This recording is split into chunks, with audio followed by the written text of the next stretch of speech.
Hello. Today is day 92 of our 365-day Bible read. Today we're going to be reading from the Old Testament, Judges chapters 8 and 9, and then we'll do the Bible study for Judges chapter 8 and 9, and then we'll go on over to the New Testament and we will finish Luke chapter 8 by reading verse 22 through 56, and then we'll do the Bible study for the entire Luke chapter 8.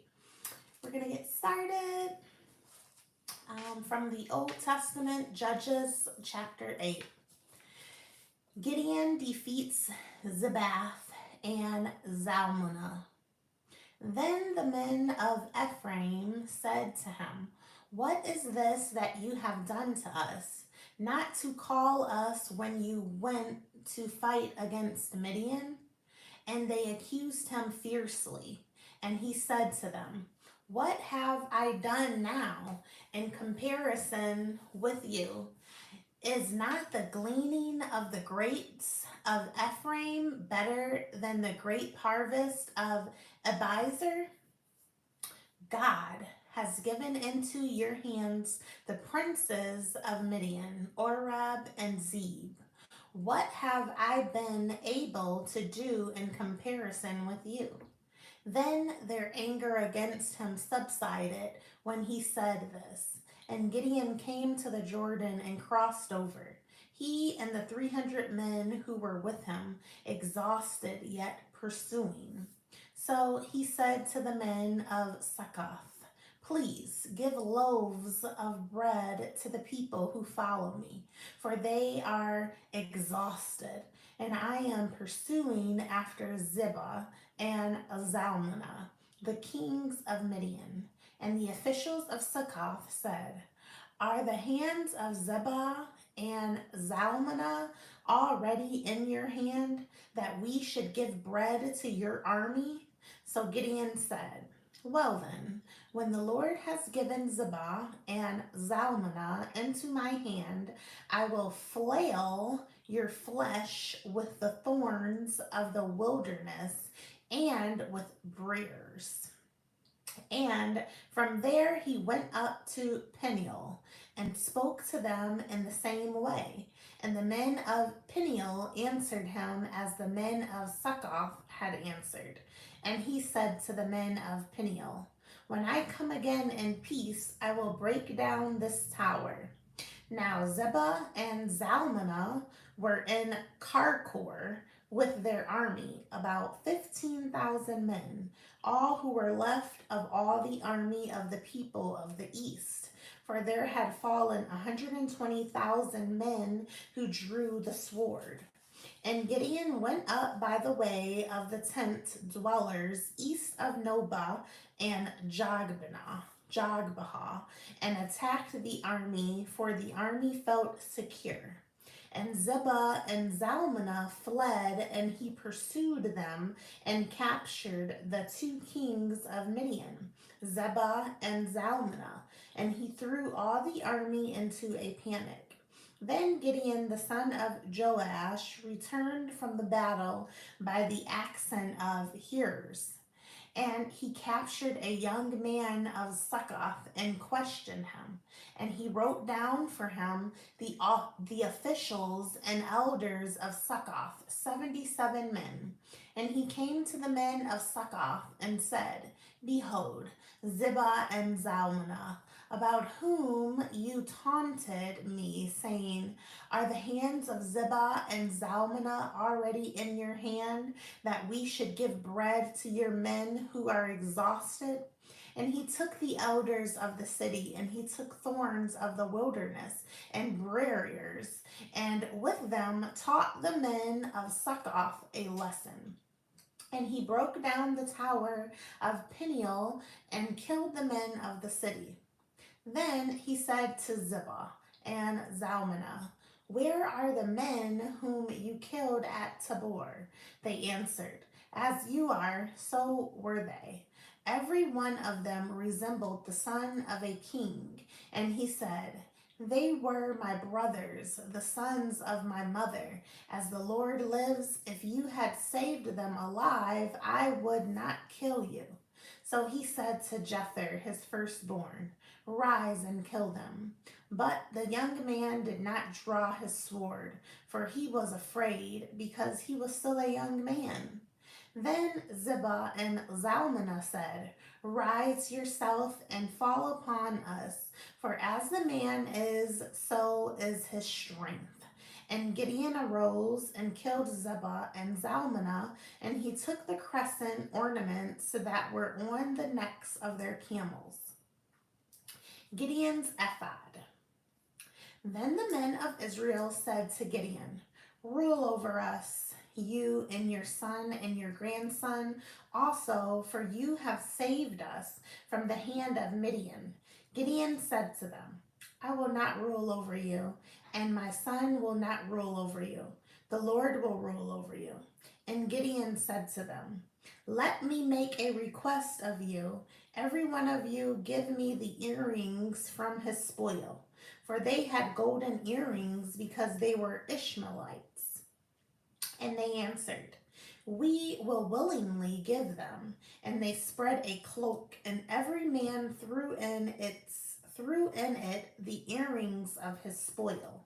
And the weight of the golden earrings that he requested was 1,700 shekels of gold, besides the crescent ornaments and the pendants and the purple garments worn by the kings of Midian, and besides the collars that were around the necks of their camels.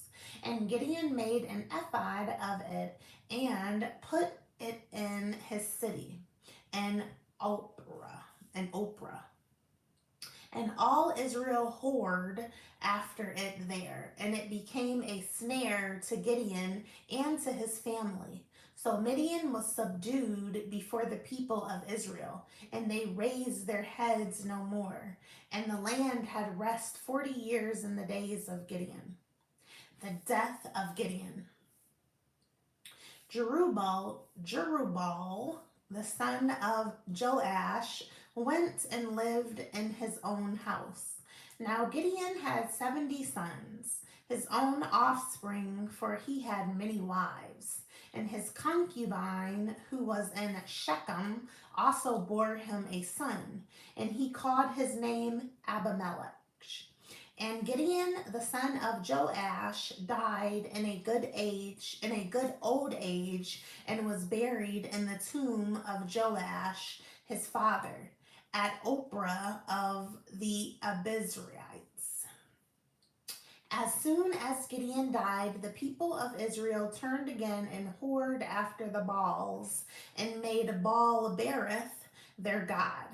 And the people of Israel did not remember the Lord their God, who had delivered them from the hand of all their enemies on every side.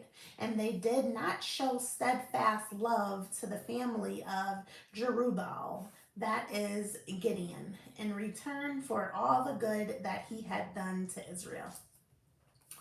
All right, so that was Judges chapter 8. We're now going to do the Bible study for Judges chapter 8, and then we'll come back to the Old Testament and read Judges chapter 9 and do the Bible study. Hi, everyone who has joined. Okay. Judges chapter 8 Bible study. Why was the tribe of Ephraim upset with Gideon? Ephraim was upset because they had not been called earlier to the battle. What did Gideon make with some of the plunder from the Midianites? Gideon made an ephod which he hung up in the city. What did the people end up doing with this? The people began to worship it instead of God. How many sons did Gideon have before his death?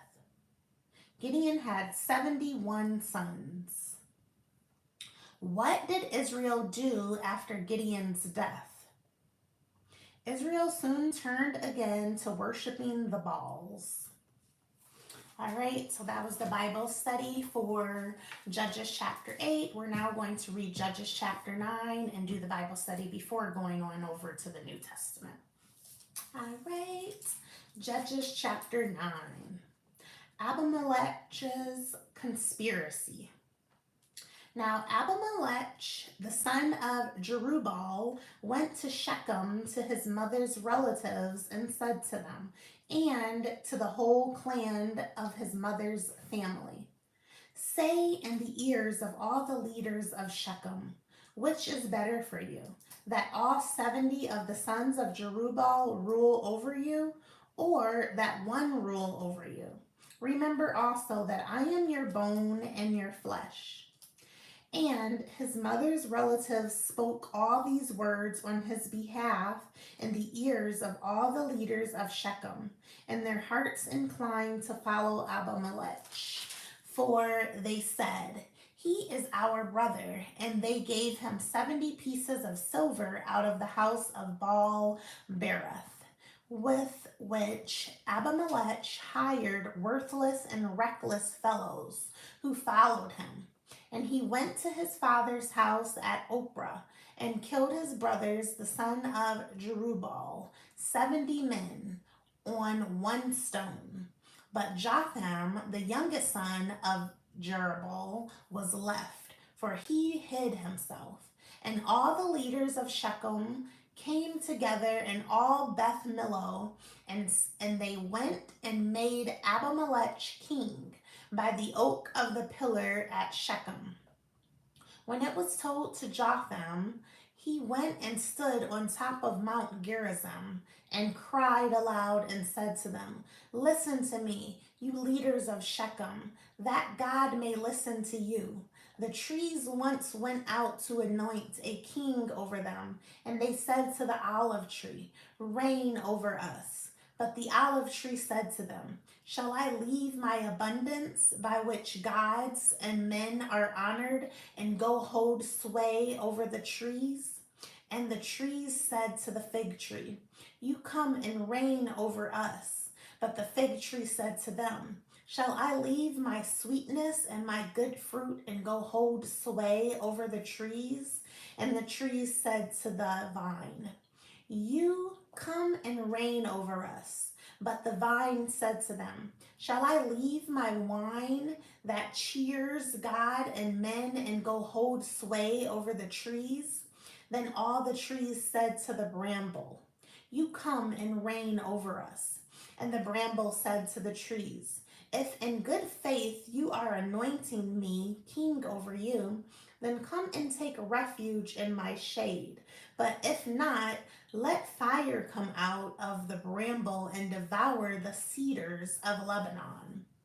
Now, therefore, if you acted in good faith and integrity when you made Abimelech king, and if you have dealt well with Jerubbaal and his house, and have done to him as his deeds deserved, for my father fought for you and risked his life and delivered you from the hand of Midian, and you have risen up against my father's house this day and have killed his sons, 70 men on one stone, and have made Abimelech, the son of his female servant, king over the leaders of Shechem, because he is your relative. If you then have acted in good faith and integrity with Jerubbaal and with his house this day, then rejoice in Abimelech, and let him also rejoice in you. But if not, let fire come out from Abimelech and devour the leaders of Shechem and Beth Millo, and let fire come out from the leaders of Shechem and from Beth Millo, and devour Abimelech. And Jotham ran away and fled and went to Beer and lived there because of Abimelech his brother. The downfall of Abimelech. Abimelech ruled over Israel 3 years, and God sent an evil spirit between Abimelech and the leaders of Shechem, and the leaders of Shechem dealt treacherously with Abimelech. that the violence done to the 70 sons of Jerubbaal might come and their blood be laid on Abimelech their brother, who killed them, and on the men of Shechem who strengthened his hands to kill his brothers. And the leaders of Shechem put men in ambush against him on the mountaintops, and they robbed all who passed by them along that way. And it was told to Abimelech, and Gal, the son of Abed, moved into Shechem with his relatives. And the leaders of Shechem put confidence in him. And they went out into the field and gathered the grapes from their vineyards and trod them and held a festival.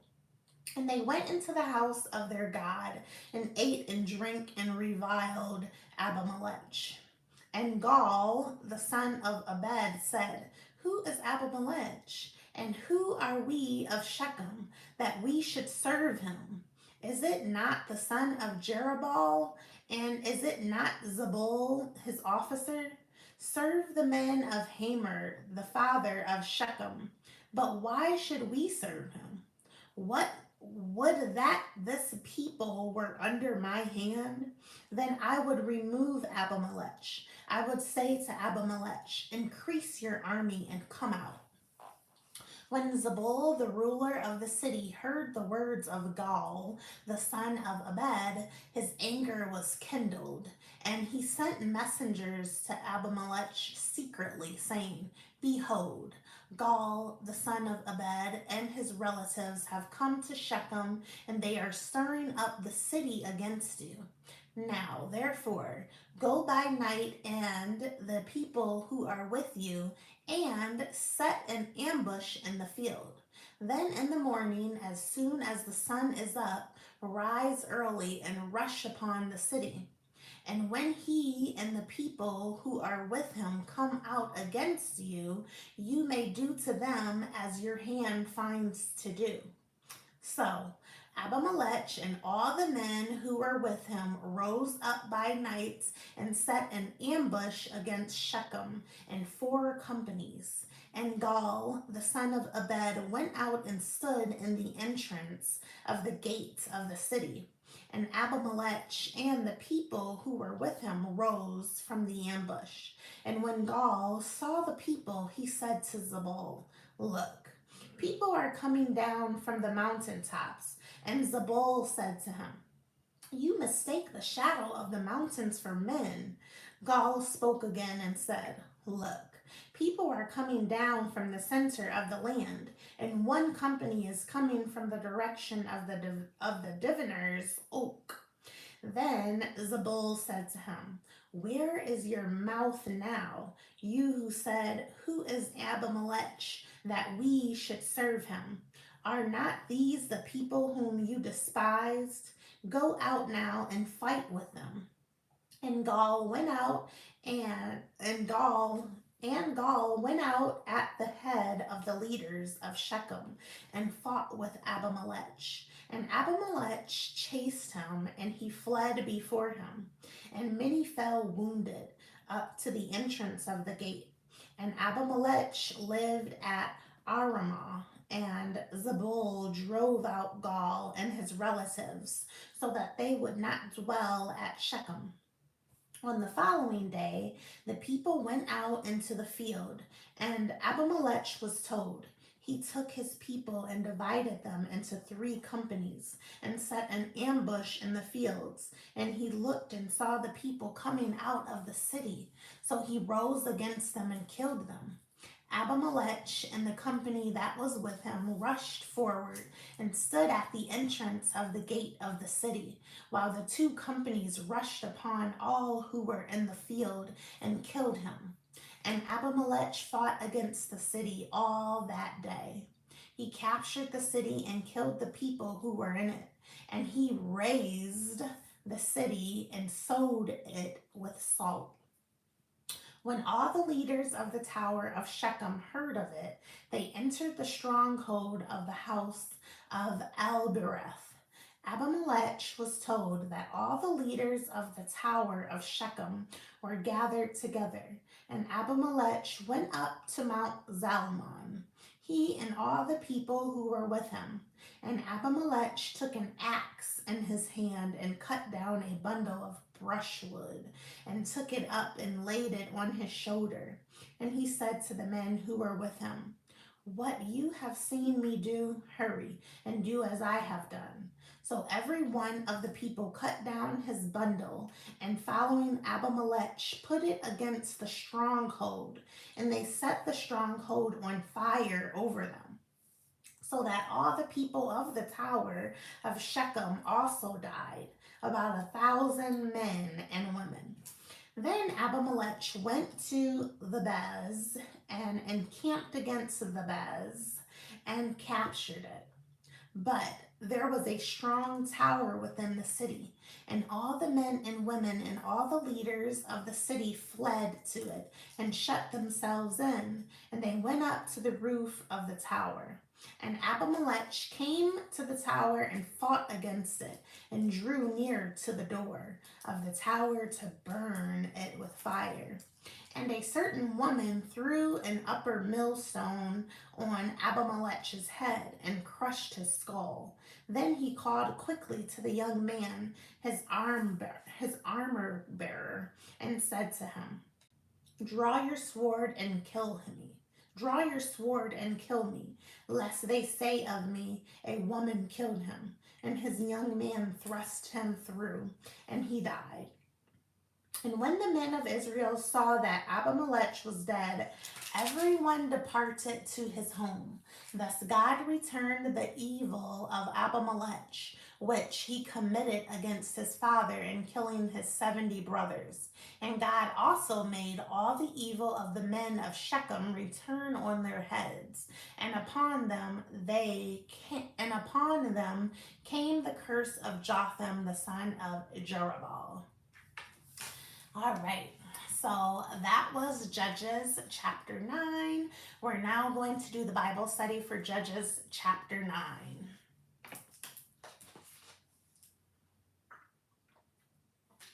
The Bible is like one big story. Okay. Judges chapter 9 Bible study. What did Abimelech do to his brothers? Abimelech murdered 69 of his 70 brothers. Who escaped from Abimelech's hand? Jotham escaped from Abimelech. What did Jotham predict against Abimelech? Jotham predicted Abimelech would turn against the people of Shechem and Beth Millo, and they would turn on him. Who was the first person to turn on Abimelech? Gaal, the son of Ebed, turned on Abimelech. Who killed the people of Shechem and Beth Millo? Abimelech killed those who had turned on him. How was Abimelech killed? A woman dropped a millstone on his head, but he had his sword bearer to finish him off so he would not die by the hand of a woman. All right, so that was the Bible study for Judges chapter 9, and we're now going on over to the New Testament to finish Luke chapter 8 by reading verse 22 through 59, and then we will do the Bible study for Luke chapter 8, and then we'll be done for the day. All right. Luke chapter 8, verse 22. So we're in the New Testament now. I have to drink another.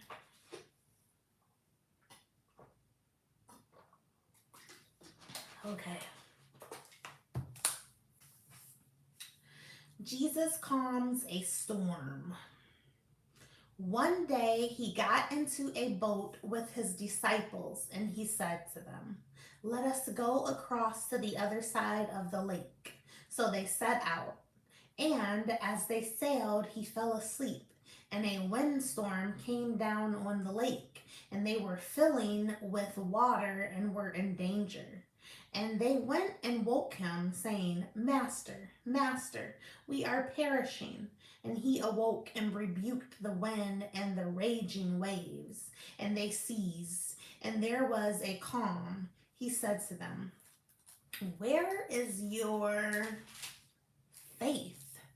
Where is your faith? And they were afraid and they marveled, saying to one another, Who then is this that he commands even the winds and water, and they obey him? Jesus heals a man with a demon. Then they sailed to the country of the Gerasenes, which is opposite Galilee. When Jesus had stepped out on land, there met him a man from the city who had demons.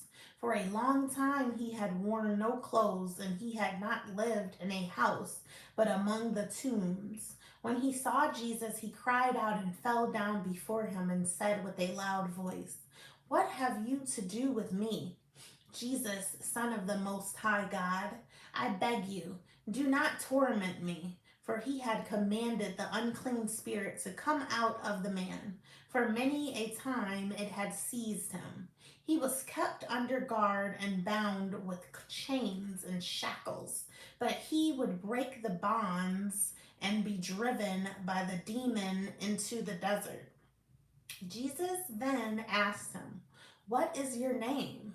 And he said, Legion, for many demons had entered him, and they begged him not to command them to depart into the abyss.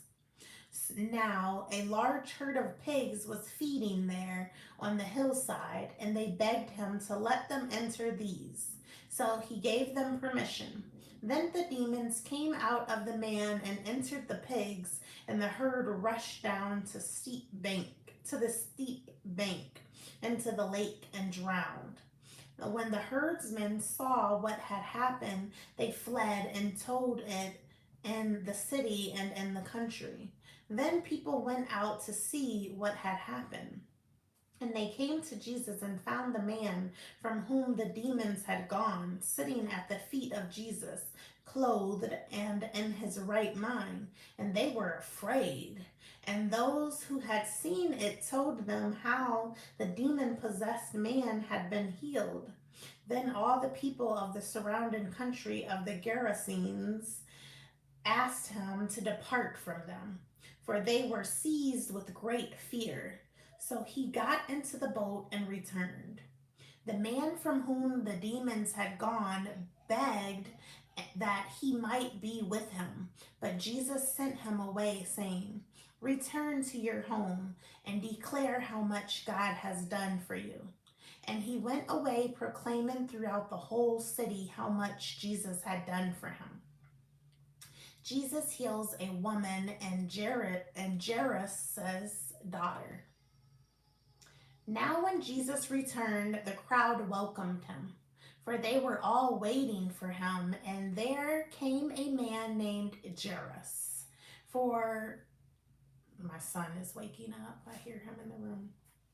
Okay, let's see if he goes back to sleep. If he doesn't, I'm going to have to finish this live tomorrow.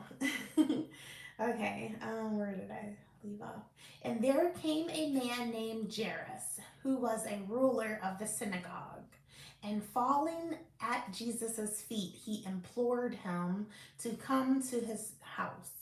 For he had an only daughter about 12 years of age, and she was dying. As Jesus went, the people pressed around him, and there was a woman who had had a discharge of blood for 12 years. And though she had spent all her living on physicians, she could not be healed by anyone. She came up behind him and touched the fringe of his garment, and immediately her discharge of blood ceased. And Jesus said, Who was it that touched me? When all denied it, Peter said, Master, the crowds surround you and are pressing in on you. But Jesus said, "Someone touched me, for I perceive that power has gone out from me." And when the woman saw that she was not hidden, she came trembling and falling down before him, declared in the presence of all the people why she had touched him and how she had been immediately healed. And he said to her, "Daughter, your faith has made you well. Go in peace." While he was still speaking, someone from the ruler's house came and said, "Your daughter is dead. Do not trouble the teacher anymore." But Jesus, on hearing this, answered him, "Do not fear, only believe, and she will be well." And when he came to the house, he allowed no one to enter with him except Peter and John and James, and the father and mother of the child. And all were weeping and mourning for her. But he said, "Do not weep, for she is not dead, but sleeping." All right, I'm gonna end there. My baby just woke up, and yes, so he's demanding me right now. So we're gonna finish Luke chapter 8 tomorrow, and we'll do the Bible study for Luke chapter 8 tomorrow. So a quick recap from the Old Testament. We read today Judges chapter 8 and 9, and did the Bible study for Judges chapter 8 and 9. And we went on to Luke chapter 8 to finish it, but we still have to finish it. But we read Luke chapter 8, verse 22 to verse 52. And we'll finish up tomorrow of Luke chapter 8 and do the Bible study for it. So I love you guys. God loves you. You matter. You're worthy. You're valuable. You are enough. You're beautiful. You are important. And I will see you guys tomorrow. Love you lots.